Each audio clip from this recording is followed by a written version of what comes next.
Entendi. Pronto. Boa noite, pessoal. Estou aqui de novo, professor Aderbal. Última aula do semestre da disciplina Compiladores.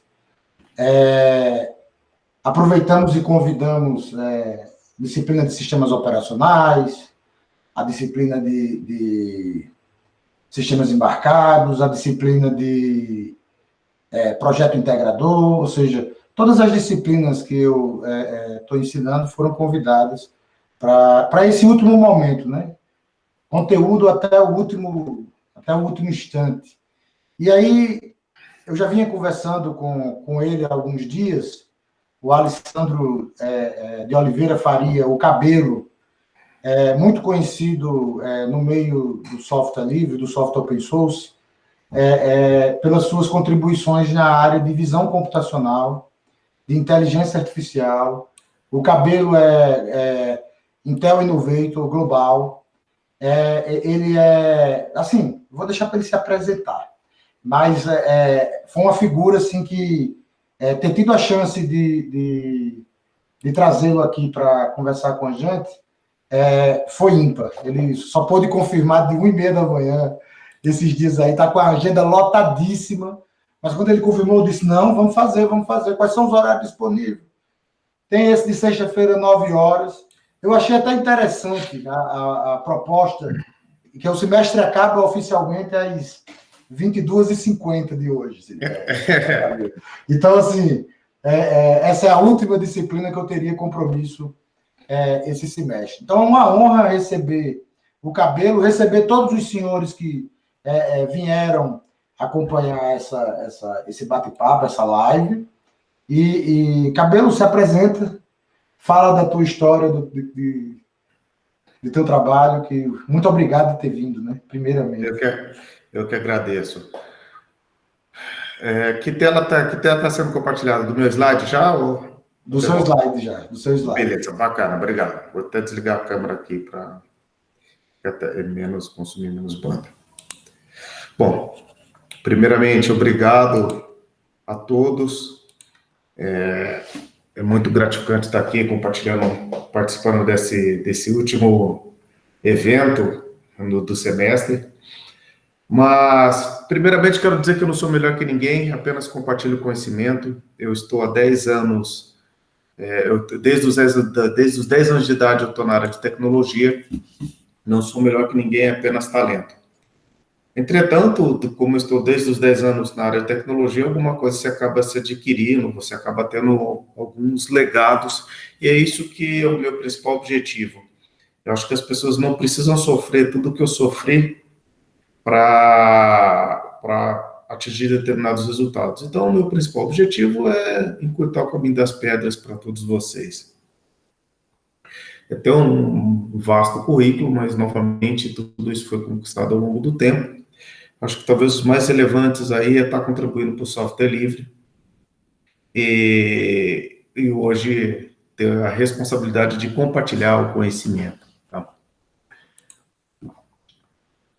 Complementando, além de eu não ser melhor que ninguém, o que mais me irrita hoje no mercado é justamente as pessoas criarem um misticismo em torno da tecnologia. Do meu ponto de vista, quando teve a Revolução Industrial, mais de 100 anos, quando os mecânicos eram encarados pela sociedade como gênios. A mesma coisa, o mesmo fenômeno está ocorrendo agora. Os programadores, eles têm um determinado talento, entretanto, não são melhores que ninguém. Mas como a maioria das pessoas não dominam a técnica da programação, acho que essas pessoas são geniais, são gênios. Não que não sejam, não que algumas não sejam. Mas em torno disso também se gera um misticismo. Eu parto do princípio que qualquer um pode aprender a programar, e todas as pessoas deveriam saber programar, pois a receita do bolo está na internet, entretanto eu vou lá na padaria e compro o bolo. Então, acho que o primeiro ponto é quebrar esse misticismo, e me irrita essas pessoas que dão Ctrl+C, Ctrl+V na internet de um código em Python, de inteligência artificial, e se acha o máximo. Realmente, gênio foi Galileu, Einstein, Newton, as pessoas que inventaram a constante P. Esses sim são pessoas geniais. E, para terminar, tem um projeto no Vivo Linux, onde é uma iniciativa no qual eu acredito que as máquinas farão programas muito melhores que nós. Você vai abrir um código-fonte, vai abrir um editor de texto, vai pedir nesse editor o que você quer, e a inteligência artificial vai na internet, vai procurar com muito mais eficiência o código mais eficaz e talvez fará um merge desse código. Então, acho que o que nós temos que levarmos em consideração é realmente o nosso talento, a nossa criatividade. Porque o conhecimento de hoje é insuficiente amanhã e ponto final. Se entrarmos numa zona de conforto, muito facilmente seremos engolidos pelos profissionais de amanhã. Então, eu acho que o espírito colaborativo cada vez mais vem de encontro com essa nova era tecnológica. Então, esse é o meu principal ponto e minha principal mensagem nesse slide. O principal fato pelo qual eu montei essa apresentação é focar a inteligência artificial e voltada no segmento da visão computacional, que é um segmento muito vasto. E eu admiro quem se engaja nesse segmento. Por quê? A visão computacional é um trabalho muito árduo. Ela nunca é o suficiente. Tá? Ela demanda, primeiro, o tempo real. Por quê? Vamos imaginar um exemplo hipotético, que eu já participei de grandes corporações, onde tem mais de 50 monitores sendo monitorados. E eu lembro que era um grande banco que colocou e estava monitorando um evento, um assalto a um ATM. Os caras, olha, roubaram mesmo, olha como os arrombaram, destruíram o material. Então, não existia uma proatividade. A câmera estava lá apenas registrando um evento para ser assistido com mais calma depois. Ok, claro que depois você pode ir atrás do bandido, entre outros, mas eu defendo que a tecnologia ela pode ir além disso, ela pode gerar uma proatividade. Primeiro que quem está olhando para 50 monitores não está olhando para monitor algum. Sendo assim, se eu tenho um monitor monitorando diversas agências, eu consigo detectar um ser humano. Eu consigo obter informações se está tendo operação ATM. Então, um exemplo hipotético que ocorreu na época. A pessoa foi anteriormente e ficou uns 20 minutos olhando para o ATM. Gente, nenhum ser humano em sã consciência fica 20 minutos namorando o ATM sem efetuar uma operação. Então, você já pode disparar um alerta para aquela câmera ou para aquele indivíduo. Então, quando demanda em tempo real, não adianta eu processar e daqui meia hora identificar que houve uma violação do ATM, um incêndio, tem que ser tudo em tempo real. E mais que isso, quando eu processo isso em tempo real, eu posso fazer algumas simulações e até prever o futuro baseado em comportamentos. Então, a visão computacional sempre vai demandar tempo real. Ruído. Mesmo com toda a nossa evolução tecnológica, nós seres humanos ainda não compreendemos realmente na íntegra como que nós seres humanos, na época da TV analógica, quando o sinal ficava ruim, chuviscado, nós tínhamos, mesmo com aquele chuvisco, com todo aquele ruído da TV, nós conseguiríamos muito facilmente identificar os jogadores do time A, jogadores do time B, a trave, a bola, mesmo com o chuviscado, mesmo com o tamanho de uma grande intensidade de ruído. Então, o que acontece? A visão computacional, a extração do ruído, ela é um grande inimigo da visão computacional. E quando nós falamos de ruído, às vezes o ruído não é tão grande assim para os olhos humanos, mas ele pode ser suficientemente grande para gerar uma grande margem de erro num processamento de visão computacional. Por exemplo, hipotético, se eu for fazer uma biometria facial entre duas faces, uma selfie e um documento, o documento no papel moeda, eles têm aqueles fiapos, aqueles fiozinhos coloridos que pode gerar uma anomalia matemática. Então, a remoção desses ruídos pode ser muito importante para o processamento de uma biometria facial entre cara e documento, selfie e documento, por exemplo. Ambiguidade matemática. Quando olhamos nessa figura ao lado, onde eu estou com o mouse em cima, algumas pessoas vão ver uma moça de perfil, outras pessoas vão ver uma senhora de idade. tá? Uma senhora de idade aqui, ou uma pessoa de perfil, ou uma senhora de idade. A ambiguidade matemática é muito similar. Em 2003, quando eu desenvolvi meu primeiro sistema de biometria facial, eu estava numa grande rede no Rio de Janeiro, e coloquei uma câmera que registrava a imagem de todos os clientes que entravam na loja. E no final do mês iria sortear um brinde. Entretanto, no fundo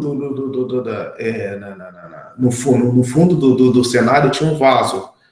E por erro computacional, por uma margem de erro, o computador confundiu o vaso com uma face. Então, imagina quantas vezes ele capturou aquele vaso e registrou no banco de dados. E na hora do sorteio, em tempo real, acabou sorteando o vaso. Imagina a minha cara. Imagina o quanto eu fiquei sem graça. Imagina a minha cara de salame na hora que foi colocar o sistema para sortear no telão lá e sorteou um vaso. Então, a ambiguidade matemática é mais conhecido como taxa de falsa aceitação e falsa rejeição. O erro matemático é algo muito, muito relevante hoje. Nenhum algoritmo de visão computacional será 100%. Claro que, no meu ponto de vista, o IOLO ou outras redes neurais convolucionais estão chegando no seu estado da arte ao ponto de conseguir reconhecer objetos mesmo obstruído quase que 90%. Mas, mesmo assim, é muita coragem falar que hoje o sistema de visão computacional está 100%, está muito próximo do olho humano. Custo computacional é outro desafio. Cada vez mais é um desafio bom, né? Nós estamos cada vez mais com a mesma quantidade de recurso financeiro, adquirindo um processador cada vez mais potente. Eu nunca imaginei que eu teria um i9 ou um i7 com tamanho poder computacional na minha mesa aqui. Eu acho muito, muito interessante esse ponto de vista. A evolução do device é outra coisa também, ao passo que os processadores vão ficando mais dentro da lei de Moore, né? Os computadores vão dobrando de sua carga, seu poder computacional, mas em contrapartida, a evolução do device também aumenta, e o processador fica mais forte, mas os dispositivos de captura estão capturando cada vez imagens maiores e com uma maior resolução. Então, existe um equilíbrio aí, algo que tem que ser mensurado durante o desenvolvimento de uma aplicação de visão computacional. O objetivo aqui não é cair em estudos científicos ou matemáticos, mas para desmistificar também alguns conceitos.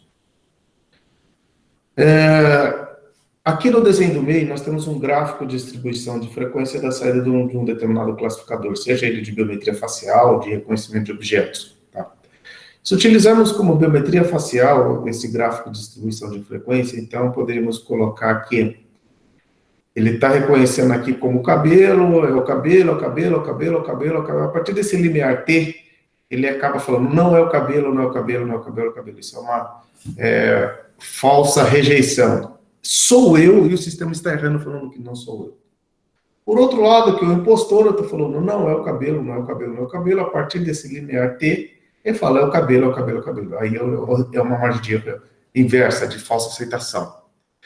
Então, quando nós falamos que isso é para demonstrar a margem de erro, e quando nós falamos de visão computacional, nós podemos dizer que a visão computacional, ou inteligência artificial voltada à inteligência artificial, vamos pegar o caso de biometria, o reconhecimento facial, no exemplo hipotético, é a comparação da distância euclidiana entre dois hiperespaços matemáticos representados por duas ou mais faces. A frase, ela parece ser até meio complexa, mas ela não é. A geometria euclidiana, ou poderíamos estar trabalhando também com geometria não euclidiana, vai depender do algoritmo e a maneira que estamos tratando todos os dados, ou hiperespaço matemático, nada mais é que, dado uma amostragem de fotos, 2D, 3D, dado uma determinada amostragem, eu jogo no algoritmo, dependendo do seu conceito matemático, se é uma tangente hiperbólica, uma gaussiana, seja qual for a função, qual o método utilizado, ele vai me retornar um resultado, um hash, um resultado binário ali, que é o resultado final de todas as contas. A partir desse momento que eu tenho esse hash, ou esse binário nós podemos tratar como resultado, como resultado do processamento. E que, como eu disse, é o hiperespaço matemático representado por duas ou mais faces. Eu posso ter várias faces, jogar dentro de um algoritmo, esse algoritmo me retornar um resultado. E a partir desse momento eu comparo esses resultados, tá? E quanto maior a similaridade, mais próximo de 1 eu estou. Quanto menor a similaridade, mais próximo de 0 eu estou. Então, no exemplo hipotético, esse limiar t aqui seria 0,5. Então, aqui 100% seria 1, 0 seria totalmente distante, o hiperespaço matemático, e aqui no meio seria a metade, o limiar t, que eu coloquei 50%. Dentro de uma comparação, falando no reconhecimento facial objeto, tem uma margem de erro, taxa de falsa aceitação, falsa rejeição. Falsa aceitação e falsa rejeição. O que é falsa aceitação? Como eu mencionei, não é o cabelo, ele está falando que é o cabelo. Não é um caminhão, ele está falando que é o caminhão. E a falsa rejeição é o cabelo, ele está falando que não é. O cruzamento desses dois gráficos dá a taxa de erro comum. E, geralmente, a calibragem de um algoritmo está justamente vinculada a essas margens de erro. Quanto maior um ao inverso do outro, como eu coloquei 50 aqui, a margem de erro está no meio aqui. Quanto mais eu puxo para cá, quanto maior a taxa de falsa aceitação, menor de rejeição e vice-versa. Aplicando isso de uma maneira prática, se utilizarmos a biometria facial como exemplo, aplicações judiciais seriam as aplicações com menos criticidade. Por quê?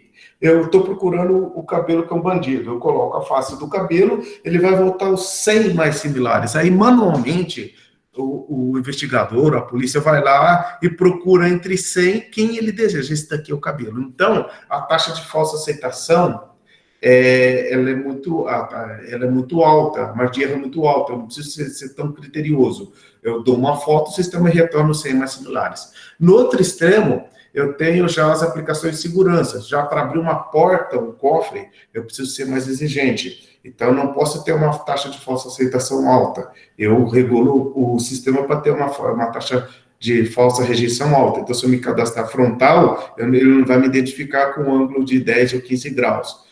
Tem que estar olho aberto, boca fechada. Então, é um sistema mais criterioso.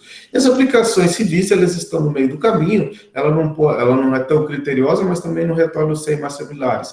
Imagina num sistema de condomínio, onde eu estou praticamente retornando os 3 mais similares, eu clico para ver quem é a pessoa que está diante da webcam. Ok? Tratando na íntegra, onde eu utilizei esse brinquedo, a aplicação das técnicas de falsa aceitação e falsa rejeição, foi num programa ao vivo da Record, denominado Super Gêmeos. Na época, a TV Record, junto ao Google, entrou em contato com a gente e bolou-se um quadro denominado Super Gêmeos. Se vocês forem no YouTube, digitar Super Gêmeos e Google, vocês vão achar lá, o programa foi ao vivo.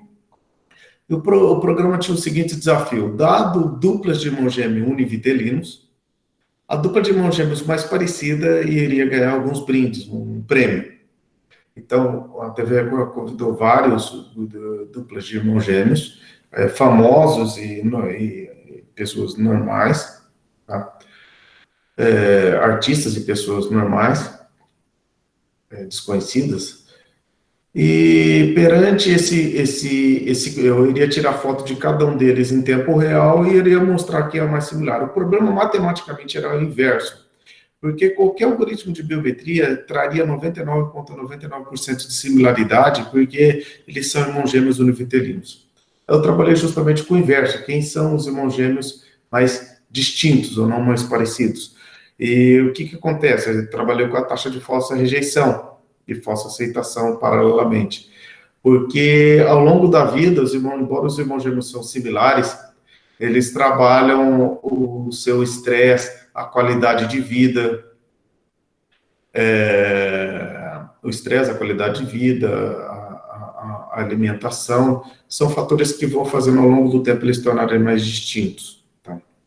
Então, baseado nessa técnica, eu acabei com muito sucesso distinguindo quem são, eu trabalhei com quais eram os irmãos mais distintos.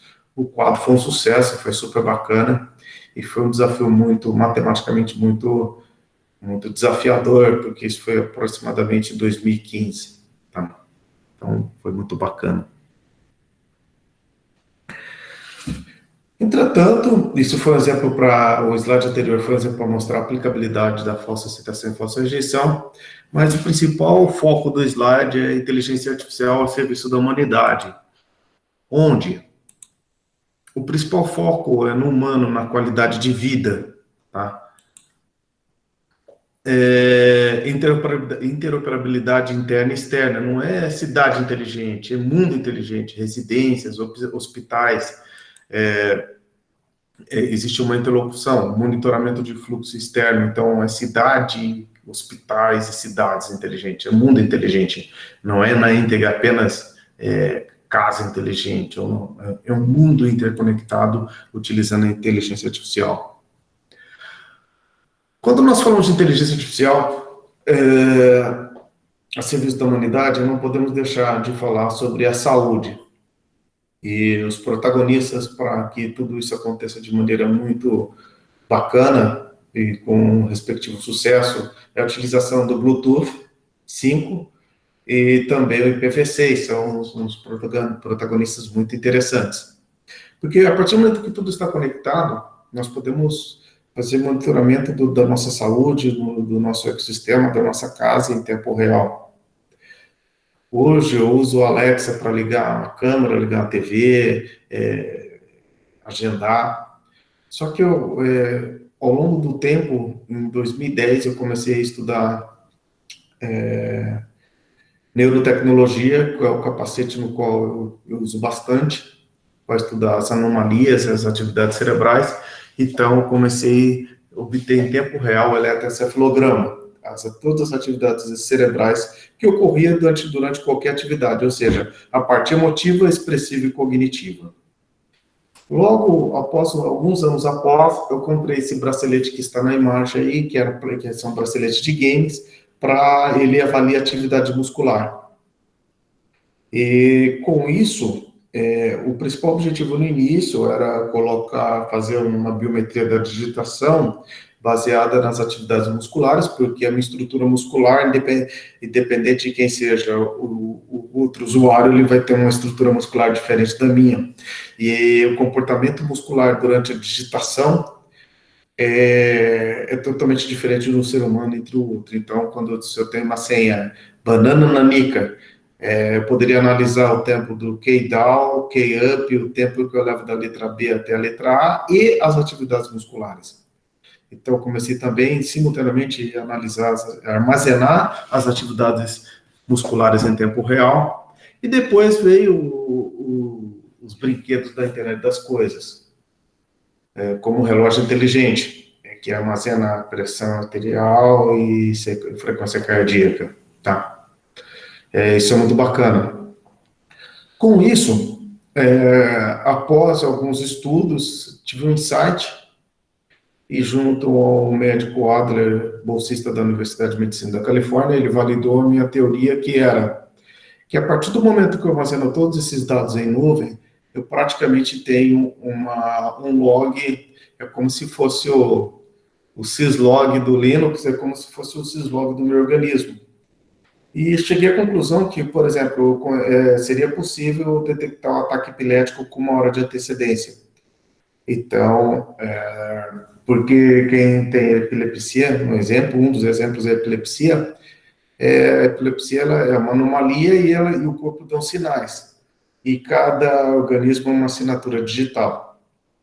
Algumas pessoas estimulam as glândulas de suor, algumas pessoas têm náusea, outras têm tique nervoso. Mas seja qual for a anomalia que é provocada no organismo, eles começam dando pequenos sinais, tanto que a pessoa que tem epilepsia, ela sabe que vai ter convulsão antes disso acontecer.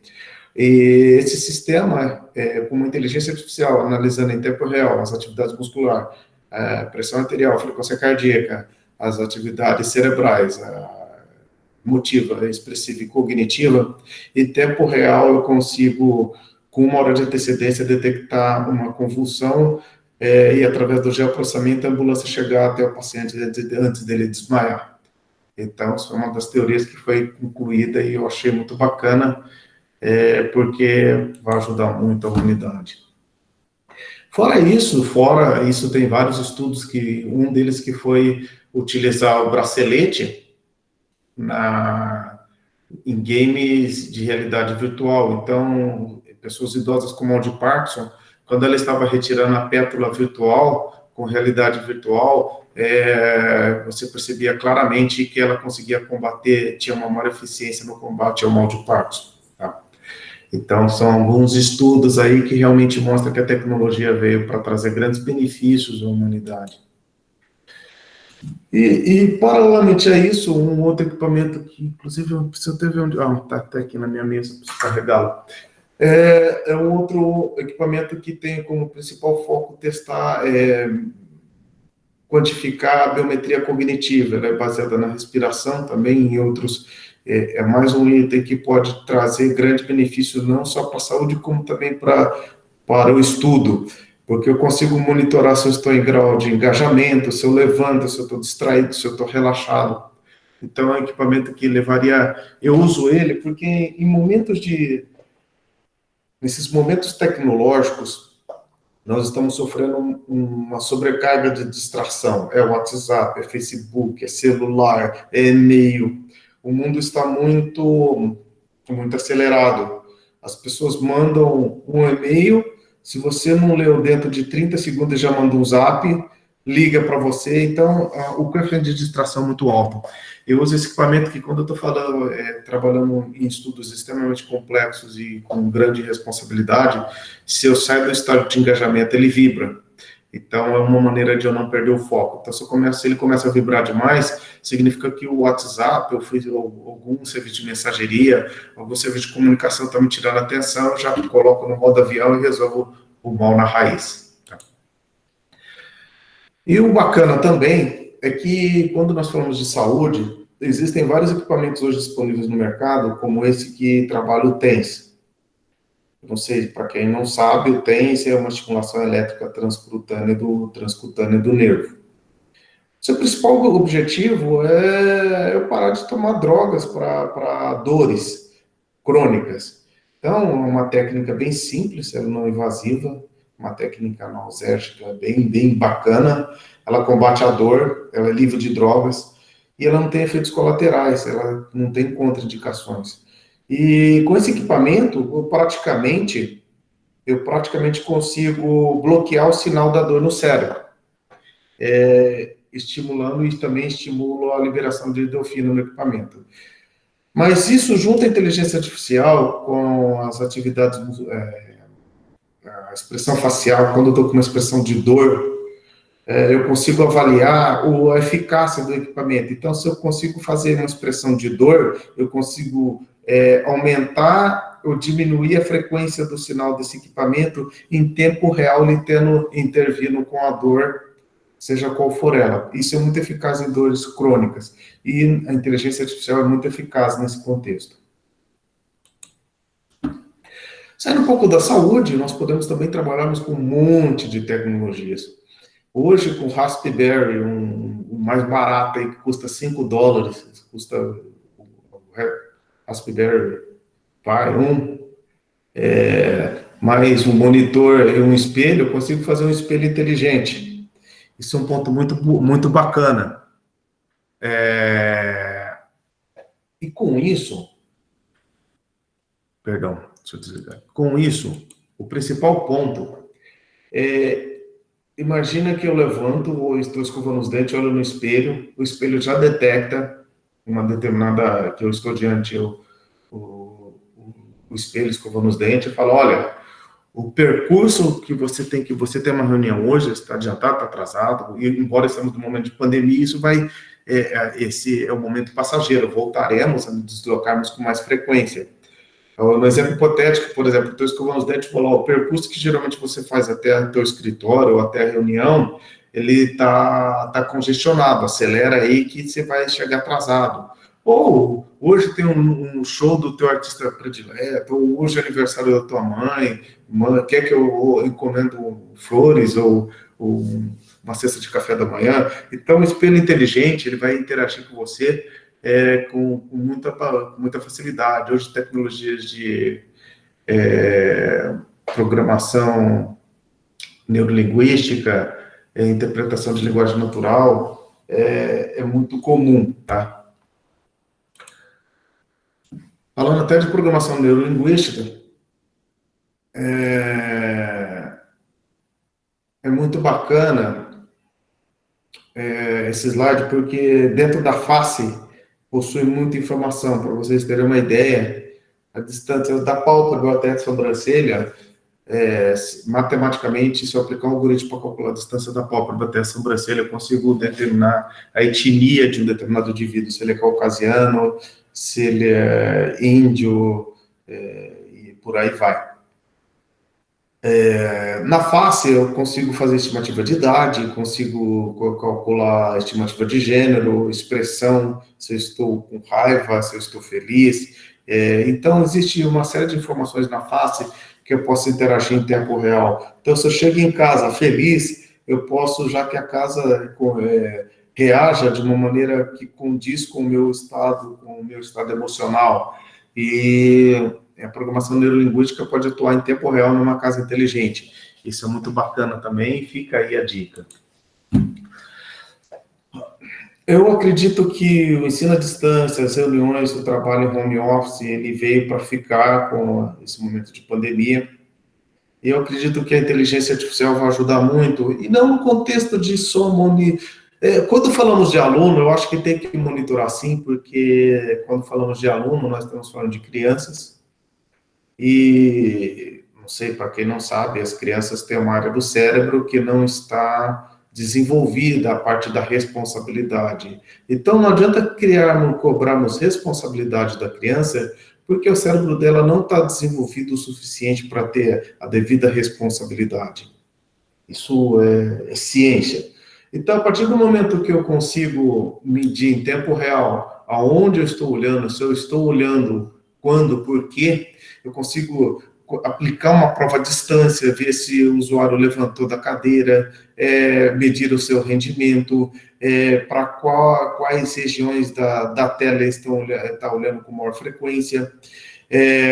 Eu posso levantar a mão e o sistema já identificar em tempo real. Isso pode ser para o professor e para o aluno, enquanto o professor está escrevendo na lousa, a inteligência artificial pode atuar, monitorar os alunos para o professor. Isso pode ser numa sala de aula presencial ou remota. Então, assim, a inteligência artificial, ela tem uma grande aplicabilidade nesse trabalho, ensino remoto, ensino à distância, o trabalho remoto, ele precisa de ferramentas. No caso do estudo para monitoramento, e no caso do home office, eu acho que é o contrário, não é o monitoramento. As pessoas que têm seu máximo, hoje as pessoas em home office, elas estão trabalhando 3 vezes mais. Então, é para a corporação reconhecer esse esforço. A partir do momento, eu acho que a inteligência artificial vai ajudar a premiar as pessoas que estão se dedicando além do normal nesse momento de pandemia. Então, as pessoas, elas vinculam a inteligência artificial muito a monitoramento, a quebra de privacidade, claro. Esse é um ponto muito sensível.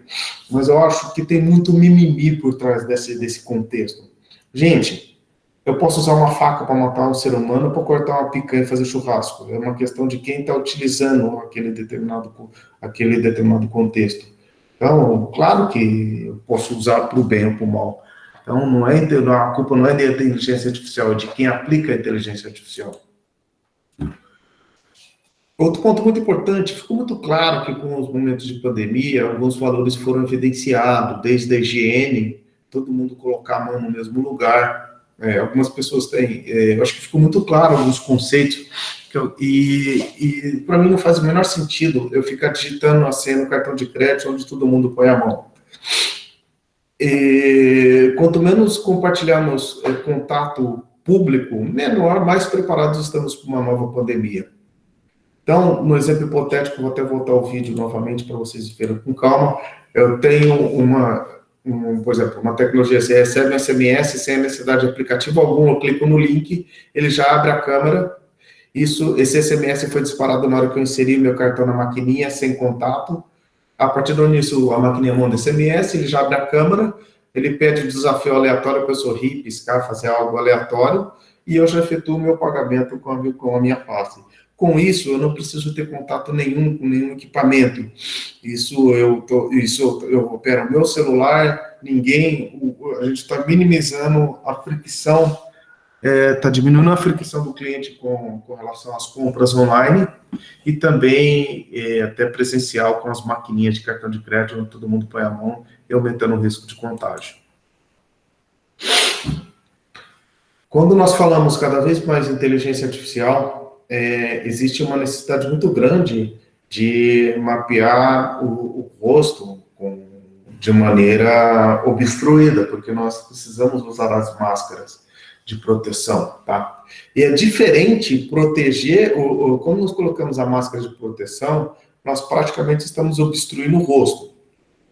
Uma coisa é obstruir o rosto, uma coisa é usar máscara. Então, nós temos que saber identificar quando o rosto está obstruído e quando ele está usando máscara. Então, isso não é só pegar, não pensem que é só pegar um pedaço do rosto e fazer a biometria, não. É realmente identificar que realmente existe uma face, ele está com uma máscara em virtude do Covid, e o rosto está sendo obstruído, e eu tenho que fazer uma estimativa dos pontos característicos, tá? E somente assim eu consigo processar a biometria facial. Só que existe um grande desafio. Eu tô favorecendo os fraudadores, porque uma pessoa muito facilmente vai começar a comprar no nome de vocês, dependendo de como é aplicada a tecnologia. Então, o grande ponto, o ponto determinante é sabermos identificarmos claramente se tem uma máscara é uma máscara ou não. Tá? Porque uma coisa é eu colocar a mão, tampar os olhos e a boca com a mão, é diferente de eu realmente utilizar uma máscara. Então, a inteligência, hoje nós temos poder computacional suficiente para utilizarmos todos esses tipos de técnicas e assim proporcionarmos mais qualidade transacional e na no dia a dia de qualquer consumidor. Quando nós falamos de inteligência artificial, voltando ao reconhecimento de objetos, de padrões, diversas técnicas, mas o que está assim, a bola da vez é as redes neurais convolucionais. E é um trabalho muito árduo, nós temos vários trabalhos aí. Primeiramente, eu tenho que identificar o que tem na imagem, tem um carro, uma bicicleta e um humano. Depois, qual é a região que se encontra esses objetos? E depois que eu achei quais são os objetos, quais são os seus limiares, seus contornos. Então, são trabalhos computacionais muito pesados e que somente com as tecnologias atuais foi possível. Isso já se tornou muito popular em 2011 e 2012. Em 2012, eu já conseguia, com os computadores da época, processar as convoluções. Eu conseguiria rastrear os objetos de maneira popular. Entretanto, naquela época, para que eu processasse pelo menos aí a 10 frames por segundo, eu precisaria de uma GPU NVIDIA, e hoje já é possível fazer tudo isso com processadores x86. Na verdade, naquela época, acho que já até era possível, mas o que não estava disponível eram até informações para se processar tudo isso em tempo real. Mas um ponto muito importante que vale a pena mencionar é que o desafio matemático foi um divisor de água à convolução. Por quê? Reparem que o quadro da bicicleta é da mesma cor que o pneu do carro, e mesmo assim ele encontrou os limites sem esforço algum. Tá? E como mencionei, depois a segmentação semântica veio para ajudar cada vez mais a precisão da identificação desses objetos, e as aplicabilidades são imensas. Então vale a pena mencionar que hoje a visão computacional ela veio para ficar, e não temos como ignorarmos, fecharmos os olhos para isso, tá? Desde veículos autônomos até pagamento com biometria facial.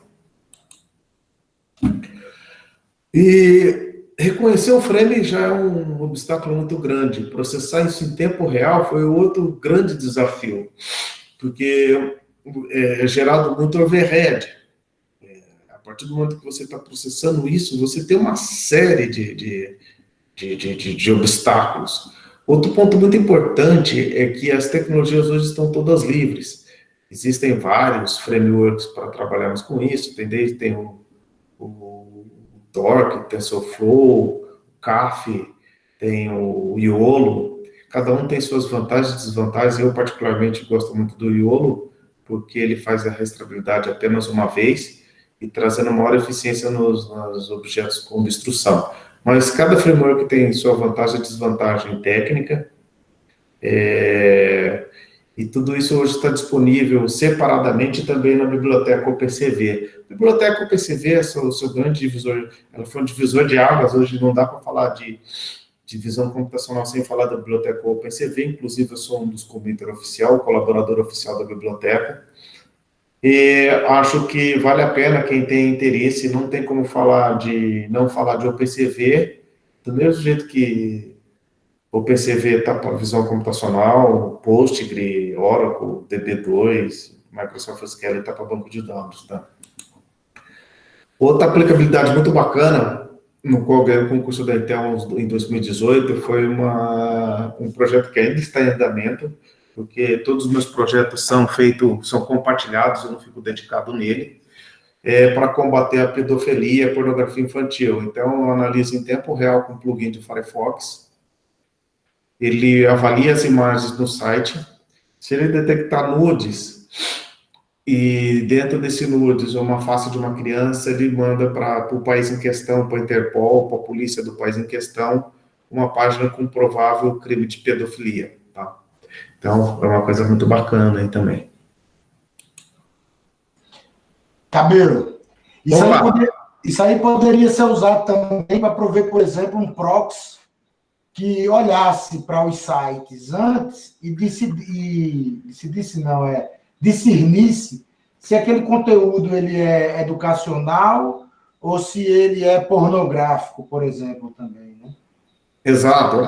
Você coloca ali a aplicabilidade é infinita. O principal objetivo ele é varrer as imagens que estão sendo exibidas na tela e ali você classificá-las da maneira que bem entender. Mas sim, é muito factível mesmo, isso é muito interessante. Poderia ser um proxy, mas por que eu coloquei um serviço do plugin do browser? Porque uma vez que essa página não sofre alteração, eu não vou fazer um reprocessamento de uma imagem que já foi processada, eu posso criar uma assinatura digital daquela página e compartilhar com outros servidores, com o mundo todo. E tão importante quanto isso é colocar esse servidor numa lista negra internacional, essa página numa lista negra internacional. Então, o proxy fica muito limitado a uma região. Meu propósito é tornar isso um serviço de internet mundial. Tá? Show de bola. Outro ponto importante, mas muito bem colocado, tá? Aderbal, muito sincero, assim, quando concluído o objetivo não, ele será de código aberto. O problema meu hoje está sendo priorizar o tempo para esse projeto, que tem que entregar outros muito mais críticos, tá? Outro ponto muito importante é a câmera 360. Quando nós temos uma câmera 360 graus, vamos falar quando nós falamos de câmera e visão computacional, eu não entendo como as pessoas querem trabalhar com visão computacional sem entender como funciona o processo de vídeo captura. Gente, o grande problema hoje é o efeito mouse. Hoje as pessoas clicam sem saber o que está acontecendo. Como que alguém quer trabalhar com visão computacional sem saber como funciona o dispositivo de captura, para que serve a abertura do diafragma, o que é um obturador, a velocidade do obturador, o que é luminância, crominância 1, crominância 2, qual a diferença entre os espaços de cores. Então, tudo isso o fator de distorção da lente. Tudo isso são fatores gigantescos que tornam que determina o sucesso ou fracasso de um projeto de visão computacional. Se eu trocar de uma câmera para uma câmera B, eu posso ter um insucesso enorme.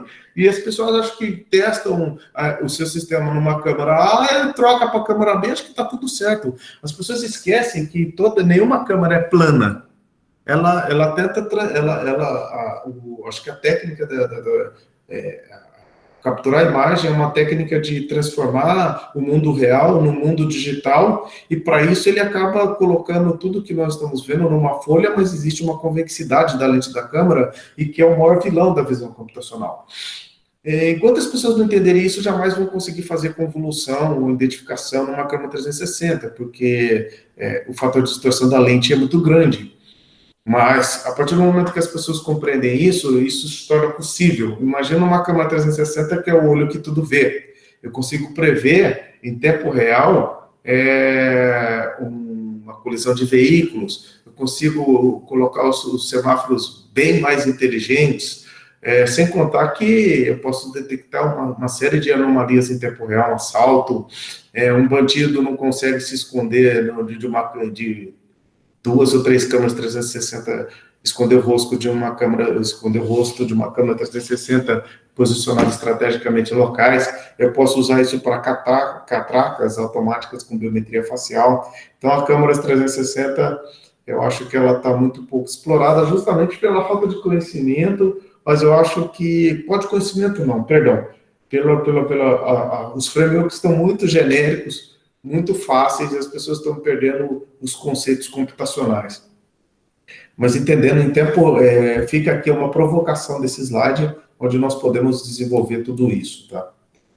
A rastreabilidade de pessoas é outra coisa muito bacana. Eu posso entender onde tem o maior fluxo de pessoas, o porquê tem um grande fluxo de pessoas, a sua rastreabilidade. Isso pode ser pode ser ruim, pode ser muito bom. Por quê? Gente, se usarmos a tecnologia a serviço da humanidade, imagina que eu estou no shopping com o meu filho e eu perco meu filho no shopping, ou no hipermercado. Eu chego para o pessoal, pro pessoal do sistema e falo: meu filho está com um boneco, uma mochila e com uma camiseta branca. O sistema vai achar muito mais rápido que qualquer ser humano o meu filho. Então, para rastrear grandes locais, hoje, com inferência matemática, eu consigo determinar, eu consigo segmentar até as propriedades de um objeto identificado. Você tem uma maleta, uma mochila. E tão importante quanto isso, imagina que eu sou um bandido, sequestro uma criança, entro com ela no banheiro com uma roupa A, aí no banheiro, essa pessoa, filho, pratiquei um ato no qual aquela criança dormiu, eu entro no banheiro com a criança, aí ela entra com uma roupa vermelha e uma saia azul, aí essa é mesmo adulto com uma criança com uma calça verde e com uma camiseta rosa. Então, eu posso disparar um alerta. Tá? Então, eu acho assim, quando nós utilizamos a tecnologia a serviço da humanidade, nós estamos rastreando para o bem do ser humano e não sempre para bisbilhotar o ser humano. Tá?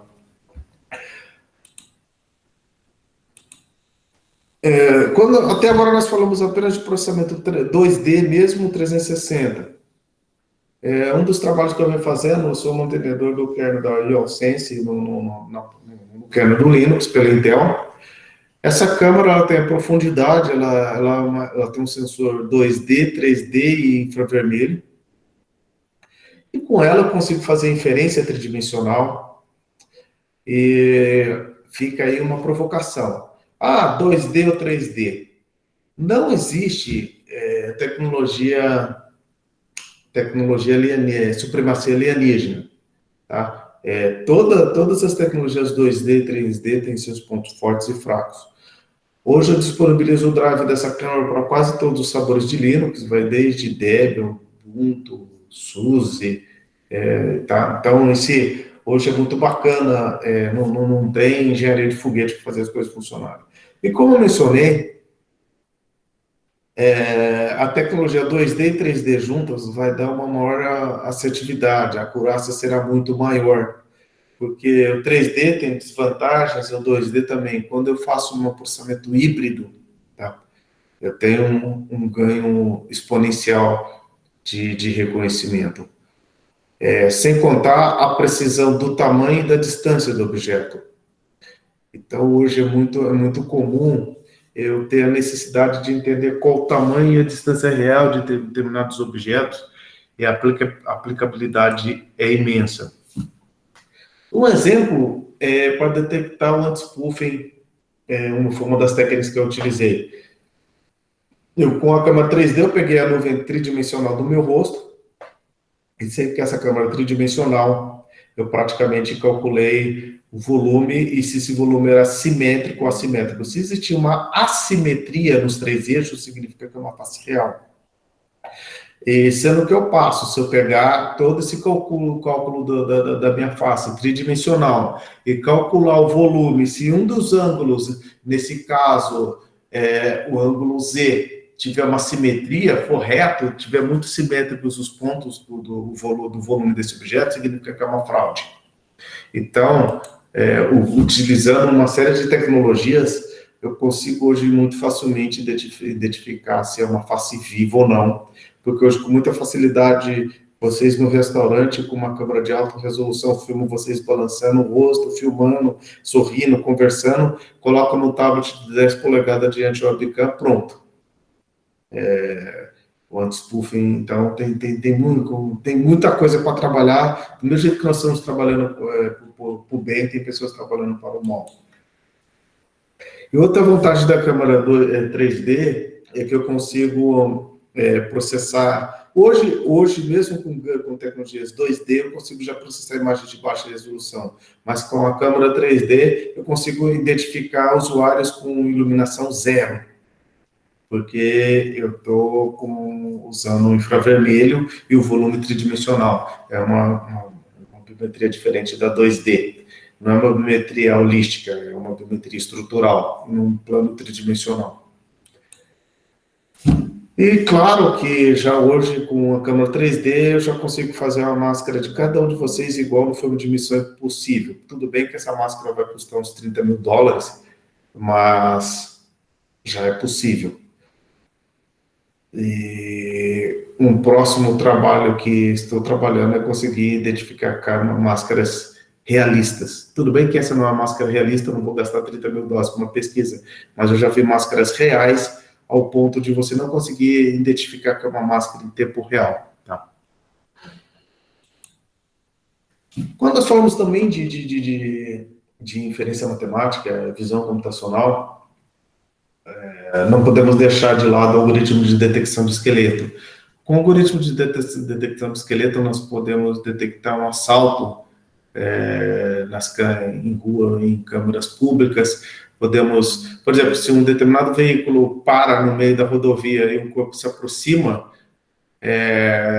pode ser um golpe de bandidos. Então, com o algoritmo de detecção de esqueleto em câmeras públicas, eu posso ter grandes aplicabilidades. Com as fintechs, existem muitos, nós podemos também, toda fintech pede sua foto para abrir a conta nos bancos digitais, e se eu tiro uma foto com um gesto obsceno, aquela foto fica no meu cadastro, uma foto cadastral.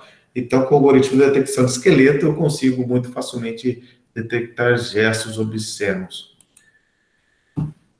E hoje, qual que é o grande ponto? Quantas pessoas, às vezes em momento de pandemia ou não, quantas pessoas têm idosos ou pessoas acamadas que precisam e não têm dinheiro para pagar cuidadores? Eu posso criar um sistema, colocar um sistema para ficar capturando a imagem de um idoso, e se ele levantar a mão, ele chama a enfermeira em tempo real, chama o cuidador, manda um SMS, isso pode ser em hospitais ou em residências. Então, seria como se fosse uma enfermeira digital. E tudo isso, todas essas aplicabilidades, a partir do momento que eu faço uma detecção de esqueleto, eu consigo, em tempo real, através de uma matemática simples, aí, cálculo de semelhança de triângulo, ou análise dos ângulos internos dos vértices, identificar muito facilmente qual o comportamento, a posição que esses usuários se encontram e tomar uma direção em tempo real. Outro projeto que eu criei logo no início da pandemia foi a identificação do distanciamento social e o comportamento do distanciamento social. Não só monitorar o fluxo de carros, esse é uma câmera na Avenida Paulista, além de identificar o fluxo de carro, é o quanto as pessoas não estão obedecendo o distanciamento social, o comportamental, aperto de mãos, abraços, entre outros. Então, é um grande aliado para o serviço público e entender por quê. Então, às vezes você está gastando recursos públicos numa região que está bem controlada e outras não. Então, você atua com mais eficiência no recurso público.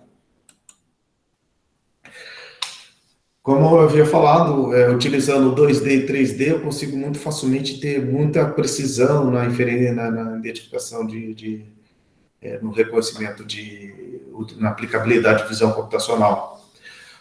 Pois os tratores inteligentes, os tratores hoje autônomos, utilizados no agronegócio, eles estão sofrendo muito vandalismo. E um dos projetos que eu estou participando é colocar uma câmera 3D em cada extremidade do veículo, e se o usuário se aproximar desse veículo e não está previsto esse usuário o trator está desligado, eu posso disparar um alerta, ou seja, não é a hora que ele está trabalhando na lavoura e alguém se aproxima, então eu posso disparar o alerta em tempo real, ou no mínimo tirar a foto de quem praticou o ato de vandalismo, tá? É um ponto muito importante. E a câmera enxerga no escuro e tudo mais. O pessoal fala muito em internet das coisas, mas, no meu ponto de vista, as coisas são antigas, só está existindo uma padronização.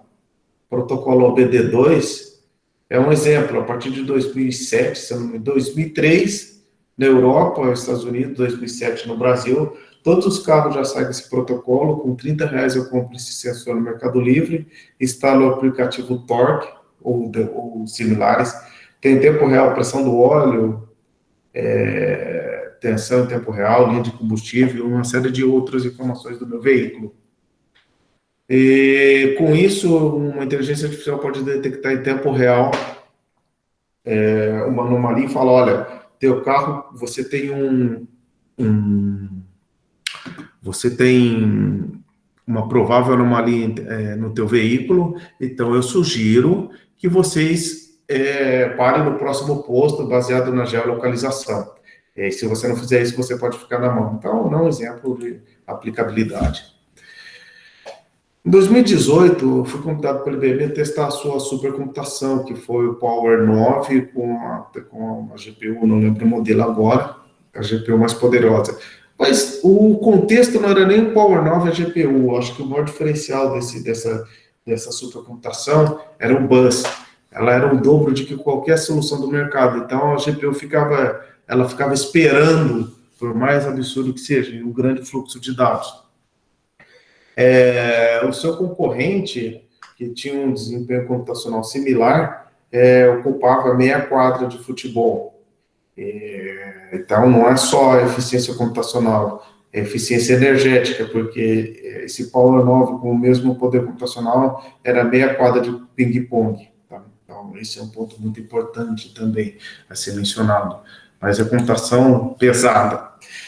Entretanto, independente da computação pesada ou não, acho que nem os Estados Unidos, que tem uma infraestrutura muito melhor que nós aqui no Brasil, nem os Estados Unidos está comprovado que tem banda o suficiente para atender toda a demanda que a inteligência artificial vai gerar nos próximos anos.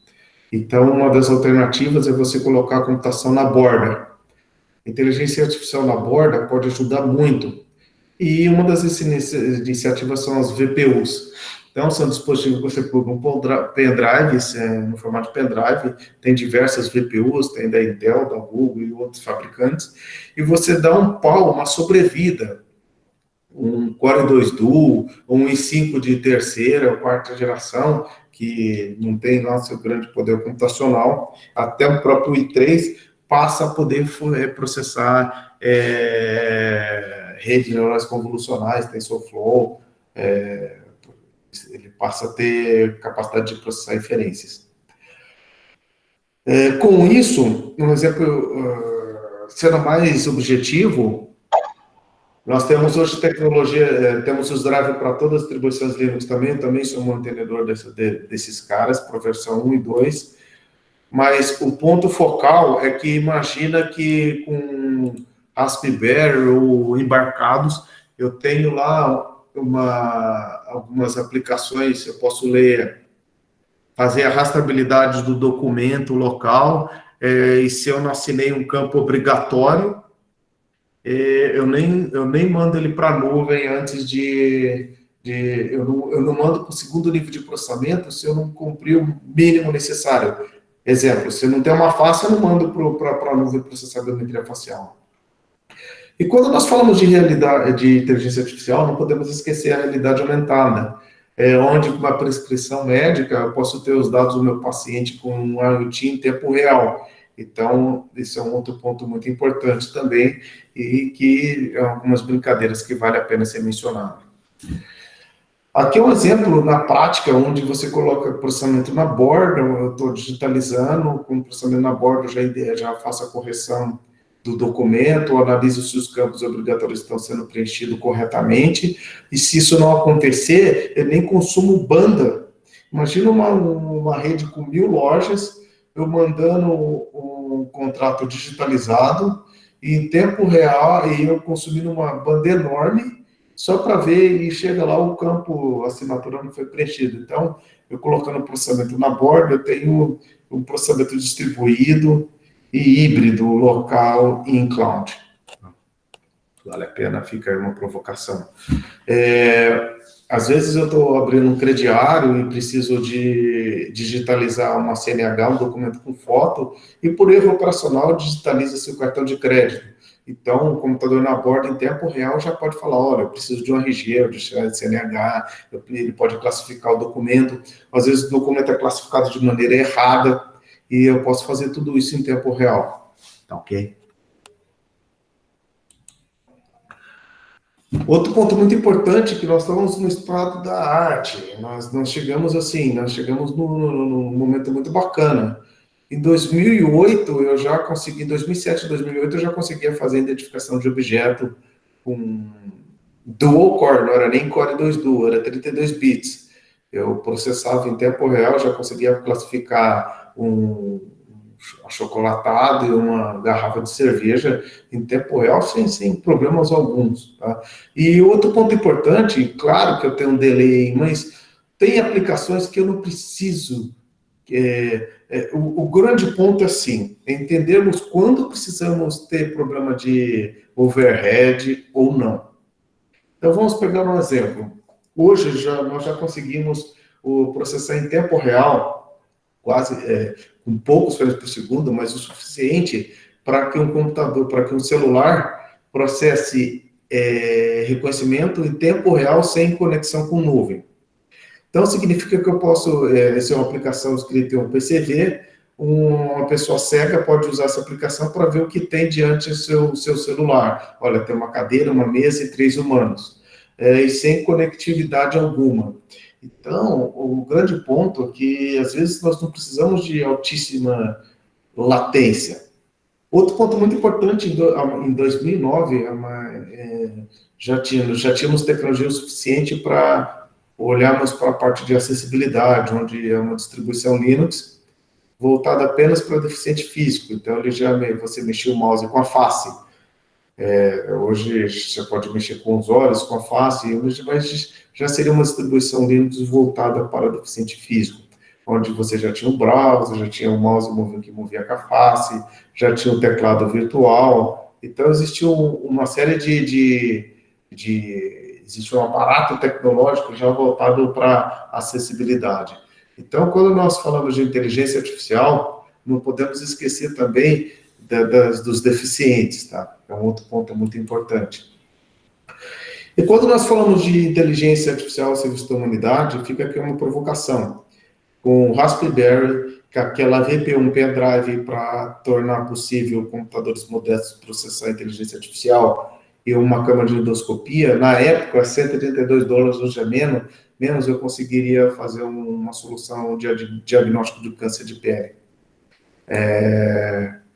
Primeiro, o Raspberry com esse pendrive começa com a eficiência energética. Esse pendrive tem o consumo de menos de 1 watt. Tá? Eu consigo utilizar um carregador de celular. Então, baixo custo, baixa energia. Portátil, posso levar para qualquer lugar. E offline. Então, o grande ponto aí é que eu poderia levar o diagnóstico de câncer de pele, o diagnóstico de determinados cânceres, aonde médicos e internet não conseguem chegar. No Hospital do Câncer, eu tive a oportunidade de entender que grande parte das pessoas morrem porque quando, esqueci o nome do veículo que vai até alguns locais, pegam um insumo para fazer análise se as pessoas são portadoras de um determinado câncer ou não, quando eles chegam até um ponto de internet, eles diagnosticam que o indivíduo A, B ou C estão com câncer, quando eles voltam até o local, a maior dificuldade é achar aquele indivíduo, eles morrem porque não foram localizados. Com esse equipamento, você tem um diagnóstico em tempo real e sem conectividade, onde médicos não podem chegar. A base de aprendizado foi adquirida na internet, e o resultado final está aí, um computadorzinho portátil, trazendo grandes ganhos para a humanidade. Eu defendo também o auxílio do microscópio junto com a realidade aumentada e a inteligência artificial, ajudando os seres humanos a diagnosticar muitos exames, tá? E quando nós falamos de inteligência artificial, eu acho que o mundo inteligente já é uma realidade, câmeras espalhadas em cidades, pode diagnosticar em tempo real se tem o que está acontecendo, e quando ocorre um acidente, se ocorrer um acidente, uma colisão de veículos, se tiver um pedestre envolvido, a inteligência artificial pode pegar a latitude e a longitude, um drone levar os primeiros socorros, que dependendo do local, vai chegar antes que a ambulância. Claro que a ambulância é importante, mas o kit de primeiros socorros pode chegar antes com o drone. Posso fazer um OCR na placa, e se meu filho envolver um acidente, o pai pode, eu como pai, o responsável por ele, posso receber uma ligação: seu filho envolveu uma colisão de veículos, não teve humanos envolvidos, ou teve, e assim, existem grandes atitudes, proatividades junto à inteligência artificial. Para ficar bem claro, não dá para entender como as pessoas querem trabalhar também com inteligência artificial, com segmentação semântica, com rede neural convolucional, achando que o mesmo binário que roda no Core 2 Duo, no i3, tem que ser o mesmo binário que roda no i9, no i10 de última geração. Gente, quando eu chego quando existem primitivas dos processadores, recursos primitivos dos processadores, que na época quando tinha o Pentium 133 e o Pentium 233 MMX, ele tinha uma diferença gritante quando explodia a minha JPEG em memória. Hoje não é mais a MMX, é a VX1, a VX2, a CC 4.1, 4.2, são primitivas que fazem a diferença. Então, quando eu compilo a minha biblioteca para aquele processador, eu estou explorando o máximo de desempenho. Esse é o motivo pelo qual a computação, o processamento de visão computacional nas plataformas se arrastam, porque eu uso o mesmo binário para todo o processador. Então, quando eu falo que o trabalho é árduo, já começa nesse ponto. Eu tenho que ter a minha biblioteca compilada para o meu hardware, para ter o melhor desempenho. E isso é inevitável. A Intel, olhando para isso, começou a abrir o seu segredo os seus segredos, e vem tornando isso cada vez mais open source, e tem a tecnologia OpenVINO que abstrai o trabalho anterior. Antes eu tinha que compilar todo, eu trocava de computador, eu compilava a minha biblioteca, minhas bibliotecas de visão computacional, sendo OpenCV ou não, para utilizar com maior eficiência o meu hardware, desde programação multinuclear, utilizando TBB, as diretivas de compilação, usando as primitivas, IPP, que é a instrução para EMKL, para cálculo vetorial e matricial, tudo isso, para vocês terem uma ideia, o desempenho pode chegar a mais de 10%. Então, se eu processava em um determinado, se eu tinha um processamento em 500 milissegundos, eu teria esse processamento em 50 milissegundos. Falando um pouco de overhead, milissegundos, 550 milissegundos, 30 microsegundos, uma vez uma pessoa, mas Cabelo, o que você vai fazer com esse tempo todo? Cara pálida, não é o tempo. Determinadas aplicações, quanto mais rápido eu responder, menos overhead eu gero. Então, 500 milissegundos para computação é muito.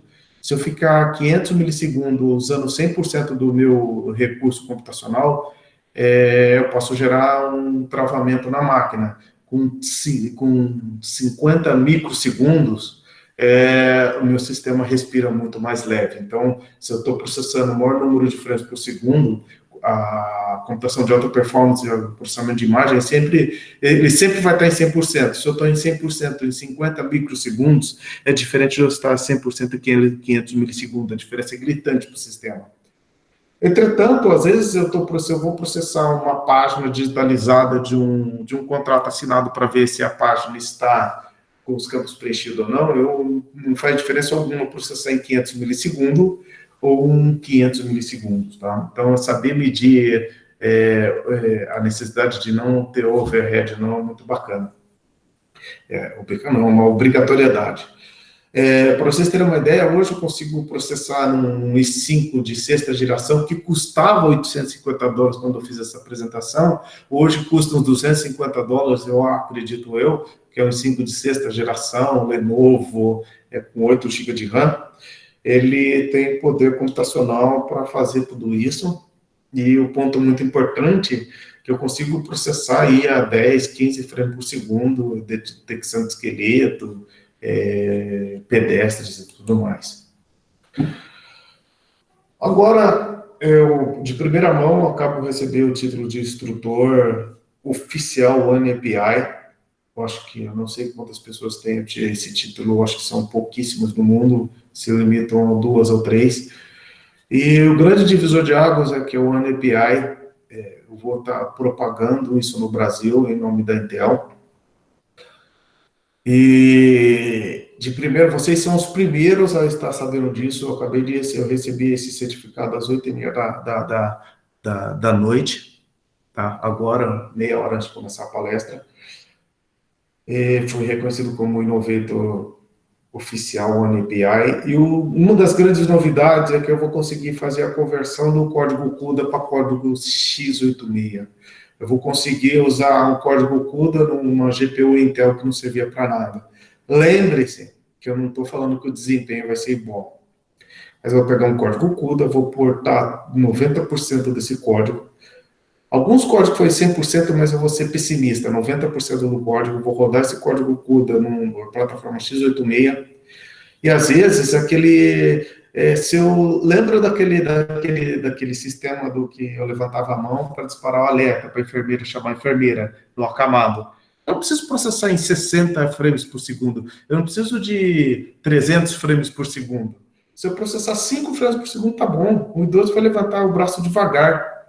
Se em 2 segundos eu chamar a enfermeira, tá ótimo, tá excelente. Então, acho que uma das grandes novidades que eu fiquei de boca aberta é conseguir portar código CUDA para essa plataforma. Então, você vai fazer a OneAPI, não só vai converter, mas eu vou fazer um código de HPC, ele vai rodar na CPU, na GPU, Intel, GPU CUDA vai rodar na VPU, e ele pode fazer um balanceamento, o hardware, ele pode fazer um balanceamento de carga.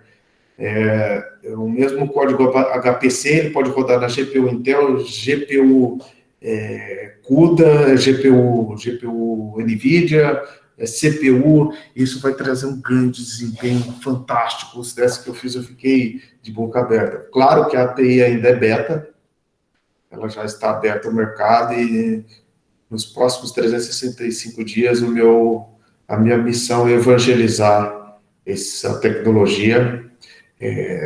Eu não estou aqui para vender, eu não estou aqui para vender Intel, tá? Eu defendo todas as tecnologias, mas eu acho que... Alô? Então fica aí a questão. Desculpa, alguém está querendo falar? Falar? Não, pode falar. Foi só eco aqui. Tá. Então, para entre 2019 e 2021, câmeras, drones e celulares e pendrives terão um novo processador denominado VPU, que é um processador especificamente para inferência matemática, ele só faz isso, mas tanto os celulares quanto os drones terão a capacidade de processar em tempo real inferências matemáticas, tá? Lembre-se que eu deixo esse vídeo provocativo, que isso eu fiz em 2009. Em 2009, com um processador ARM de 200 MHz, single core, eu já conseguia rodar com uma biblioteca OpenCV customizada para esse drone, consegui em tempo real já fazer alguns processamentos matemáticos, e lembre-se que em tempo real eu tenho que controlar, pegar o sensor ultrassônico para ver a altura e paralelamente controlar esse quadricóptero aí, as 4 hélices em tempo real. Então, em 2009 eu já tinha poder computacional, compilando a biblioteca para o hardware, isso já era possível. Então, o que é possível hoje? Eu acho que nós estamos ficando relaxado, nós estamos ficando moles perante o que é possível com o hardware de hoje. A eliminação de altos custos das máquinas virtuais em código, como também a aquisição das poderosas GPU em nuvem, elas podem trazer um ganho de operacional, ganhos financeiros nas soluções. Não podemos esquecer, um dos títulos que eu tenho orgulho de dizer, é que eu sou membro do Conselho OASP São Paulo. Eu acho que nós não podemos deixar a segurança de lado. Quando estamos trabalhando em nuvem, é um pouco fora do foco, mas nós temos que trabalhar com segurança nos computadores do borda, com IDS, IPS, temos que ter o AF, temos que ter proteção DDoS, DLP, tudo isso faz parte do ecossistema. Então, para quem está interessado... Não, quem está interessado, não. Eu não admito que alguém coloque uma solução no mercado e não olhe minimamente para a segurança, tá? Então, existe a lei de proteção de dados, GDPR, LGPD, onde nós não podemos sair pegando os dados dos seres humanos sem a concessão deles. Essa multa hoje está em torno de 40 milhões por infração, quebra qualquer usuário. Então, o racional é o seguinte: antes da LGPD e GDPR, o dado era da corporação, agora o dado é do usuário, tá? O dado é do usuário, não mais da empresa. E para enquadrar nesse ecossistema, se eu sou um usuário que não permitir, eu estou no hipermercado, estou rastreando a minha face, para você, eu permiti que use minha face, ele vai usar minha face e vê que sou cabelo. Para você que curte videogame, tá aqui o Xbox e o PlayStation com 60% de desconto. Então eu recebi uma promoção personalizada, mas eu permiti usar minha face. Se eu não permito usar minha face, eu não quero que rastreie, aí o usuário, você aplica um filtro de invisibilidade com visão computacional e você não tem seus dados armazenados no circuito de TV. Então, nesse caso aí, em áreas de opt-in ou não, você tem os dados sendo anonimizados com filtro de invisibilidade. Fica aí uma dica. É isso, gente. Eu tentei ser o mais sintético possível. A apresentação é muito extensa, não estou aqui não sou melhor que ninguém. Críticas, eu só vou conseguir melhorar o trabalho, não é com elogio, com críticas. O que vocês não gostaram, só não vai falar que eu sou fake, isso não tem que melhorar. O resto eu prometo melhorar nas próximas apresentações. Críticas e sugestões, cabelo@pensuso.org. As minhas pesquisas no blog Assunto Nerd. Eu sempre digo, colaborar atrai amigo, competir atrai inimigos. Acho que o grande salto evolutivo da humanidade é quando nós caímos a ficha que entendemos que colaborar é melhor que competir. Tá? Muito obrigado. Cabelo, sem dúvida, você é um dos maiores colaboradores da comunidade open source quando o assunto é inteligência artificial e visão computacional. A gente sabe que não é só isso. Quem não esbarrou ainda em algum artigo do Cabelo pelo Google é porque está pesquisando pouco, viu? Porque é meio difícil não esbarrar. Mas, assim, o Vitor Massachi, que é aluno nosso de Embarcados, ele deixou duas perguntas aqui para a gente. Uma é, dado o crescimento dessa área de inteligência artificial, o senhor, você, acha que vale a pena criar uma distro focada nessa área, seja para desenvolvimento, ambiente de produção? É engraçado, eu e o Cabelo, a gente já bateu esse papo já no tempo atrás, que eu fiz uma build do Educatux. Mas, Cabelo, eu queria que você me dissesse, se você lembra, né, o que você me disse na época, que era justamente com relação à compilação, né, que cada hardware, cada equipamento, cada cenário é um cenário, né? Explora aí um pouco. Exato. Eu acho que, primeiro ponto, ter uma distribuição, nem o Ubuntu, que é a distribuição mais eficaz no contexto de interoperabilidade com o usuário, ela consegue alcançar todas as NVIDIAs presentes no mercado, e que a NVIDIA fez um papel excelente. Ela não é um padrão aberto, e mesmo assim ela conquistou todo o mercado de processamento de imagem, não só de processamento de imagem, mas principalmente de processamento de imagem. Nem o Ubuntu consegue abstrair 100% de todo o hardware NVIDIA. Por um simples motivo, gente. Não é o problema da NVIDIA, não é o problema do Ubuntu. Eu mesmo estava com a última versão estou com uma NVIDIA 16, GTX 1660, e com o kernel, com a última versão do kernel. O módulo DKMS tem que aplicar patch para ele funcionar. E, por consequência, o Bumblebee, que faz o Optimus Prime, lá, que faz o switch do vídeo. O switch das placas híbridas. Então, você gera um caminhão de dependências que não... É quase impossível gerar uma imagem Linux que vai rodar tudo transparente, lindo. Isso é sonho ainda. Por quê? Não existe... Primeiro ponto, existe uma aceleração muito grande da evolução do kernel do Linux. Ele tem uma mudança enorme, e todo kernel, toda vez que se troca o kernel, você tem que criar um novo módulo do kernel da NVIDIA. Então, esse é o problema. Se o kernel da NVIDIA fosse aberto, muito provavelmente, junto com essa nova versão do kernel, já viria o módulo da NVIDIA junto. Então, nós não teríamos esse problema. Então, o primeiro problema já começa na constante evolução do kernel. O segundo ponto é que não existe só a NVIDIA nesse mundo. Existe as próprias GPUs Intel agora também. Isso, é um trabalho, tem que escovar bit. Eu fico até com vergonha de falar, isso não é escovar bit. Cara, escovar bit era programar em assembler na década de 80, antes do x86. Hoje as coisas estão fáceis, gente. Falar que linguagem C é linguagem de baixo nível dá vergonha. Então, assim, eu acho que, infelizmente, respondendo a pergunta, não. O que eu acho, o que eu pretendo fazer é gerar algo que facilite para a produtividade. Você ter uma máquina, eu quero template de compilação. Porque eu não posso obrigar todo mundo a saber compilar módulo kernel, todo mundo saber programar C. Às vezes o cara quer compilar em Python, quer criar os trabalhos em Python, ok, joia, mas foi uma decisão. Não foi uma falta de opção.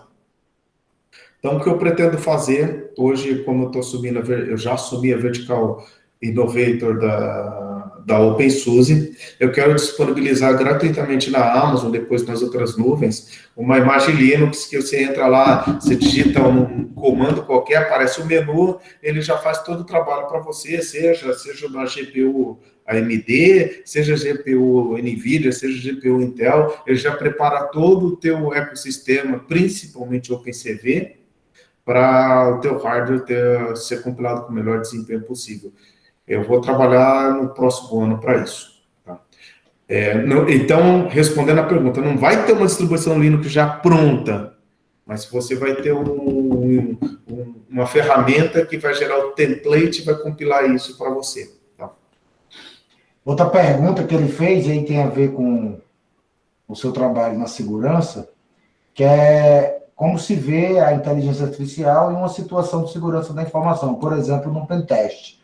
Por acaso, no projeto que eu trabalho aqui em Brasília, da Organização Mundial de Meteorologia, a gente usa um sistema chama SIEM, System Information Event Manager. Ele recolhe logs, ele escuta a rede, e o tempo ele se ataca, né? Ele agenda um ataque à própria infraestrutura, e aí usando os CVEs, os reportes de segurança da informação, que são fornecidos pela própria comunidade, a gente consegue saber quando um ataque a qual a gente tem aquela vulnerabilidade está prestes a acontecer ou está se aproximando do perímetro, né? Então, assim, com a correlação inteligente dos eventos, a gente chama de threat intelligence, a gente consegue ter uma previsibilidade. Agora, assim, com relação a pentest, desenvolve um pouco, Cabelo. Assim, um hacker pode se beneficiar da inteligência artificial para obter sucesso nas suas técnicas de penetração? Sim. Bom, primeiro ponto, pode se beneficiar por bem ou por mal. Um sistema de ciência passou da hora de ser muito mais inteligente do que ele é hoje. Eu acho que o sistema de ciência, ele tem que, em tempo real, com qualquer técnica, uma rede neural perceptor ou multicamada com backpropagation, você consegue evitar muitos ataques e os atacantes também conseguem fazer um robô para atacar. Aí fica robô contra robô. Mas eu acho o seguinte, isso é um assunto para uma outra palestra, porque não é só... O CIEM é um pedaço muito pequeno quando nós falamos no contexto de segurança. Hoje nós temos que dominar o WAF. O WAF é uma parte muito importante da segurança. Você conseguir interpretar em tempo real as requisições HTTP request, e isso só com GPU e só com hardware parrudo, porque eu vou ter que abrir um conteúdo criptografado e analisar o seu conteúdo da anomalia. Hoje, em tempo real, eu consigo bloquear ataques básicos de injection, SQL injections e outros, só com o WAF, sem fazer nenhuma alteração em aplicação. Mas não é só disso, né? Também eu não posso colocar só no CIEM, só no WAF as responsabilidades. Eu tenho outras invasões, eu tenho IDS, IPS, detecção de intrusão, tem DLP. Hoje nós temos ferramentas que nem com a senha do administrador eu acesso o meu banco de dados, somente a aplicação, cofres de senha. Então, tem uma série de coisas. Mas quando a gente fala de visão computacional, o assunto se torna mais denso ainda.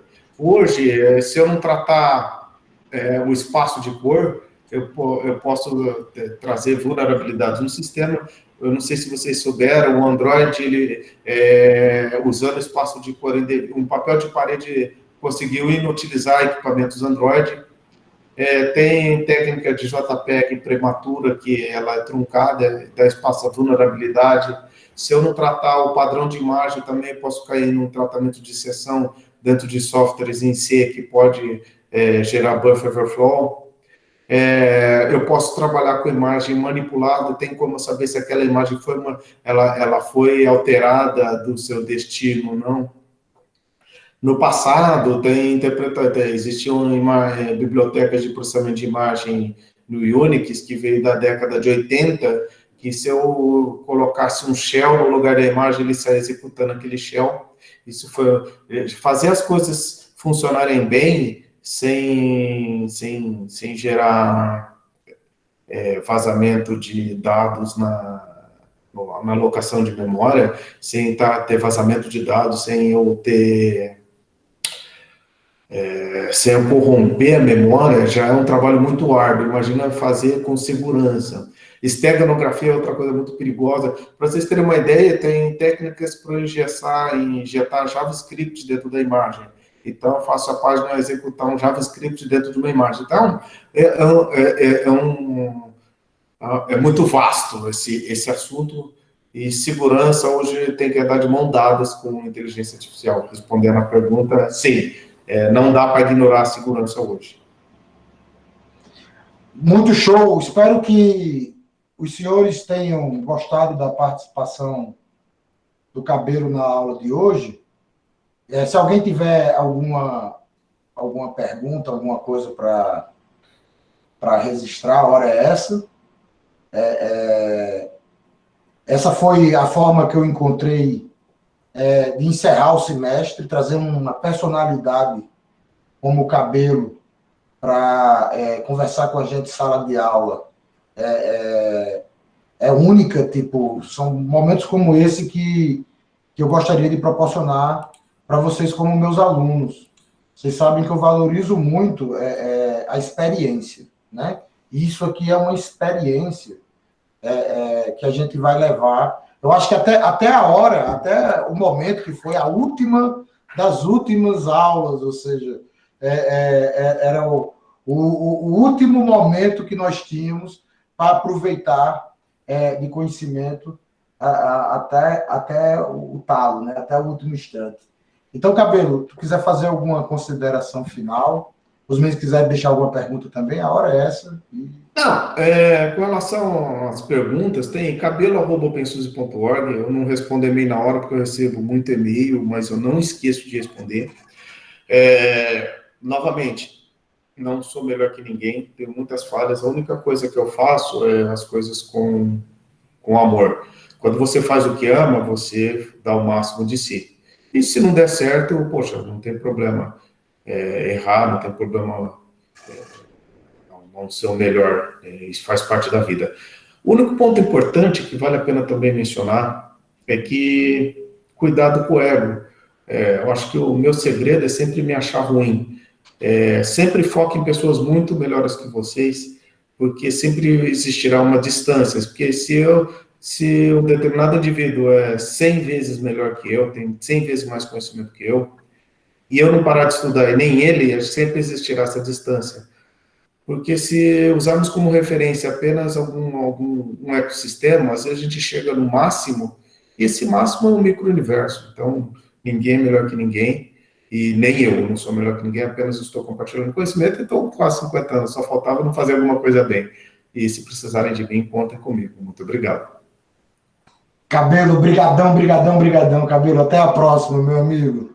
Até a próxima, mestre. Obrigado pela oportunidade. Abração. Agradeço demais, Cabelo. Tchau, tchau. Tchau, tchau. Tchau, tchau.